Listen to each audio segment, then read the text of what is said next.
بسم الله الرحمن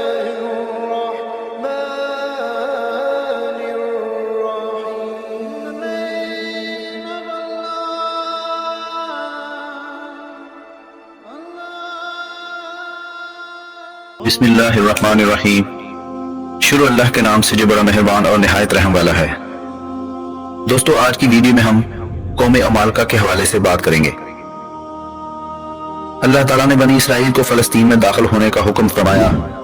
اس وقت وہاں ایک نہایت سخت اور جنگجو قوم عمالقہ آباد تھی. بنی اسرائیل نے بزدلی دکھائی اور لڑنے سے صاف انکار کر دیا.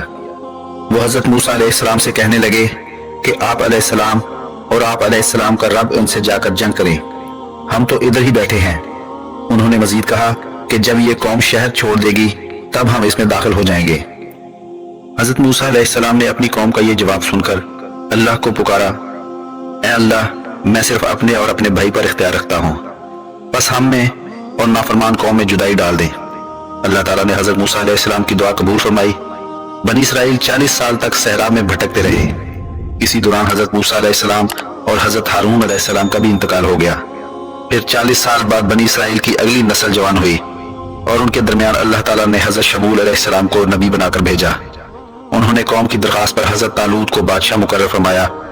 ان کی سرپرستی میں بنی اسرائیل نے قوم عمالقہ کے خلاف جنگ کی، جس کا اس وقت فلسطین پر قبضہ تھا. اس جنگ کے نتیجے میں جالوت، جو عمالقہ کا بادشاہ اور سپہ سالار تھا، حضرت داؤد علیہ السلام کے ہاتھوں قتل ہوا. یوں بنی اسرائیل کو حضرت طالوت کے دور سے عروج حاصل ہوا. اس طرح حضرت طالوت کی بادشاہت کے بعد حضرت داؤد علیہ السلام اور پھر حضرت سلیمان علیہ السلام کی بادشاہتیں قائم ہوئیں. دوستو، ویڈیو اچھی لگی ہو تو چینل کو سبسکرائب ضرور کیجیے گا. اللہ تعالیٰ آپ کا حامی و ناصر ہو.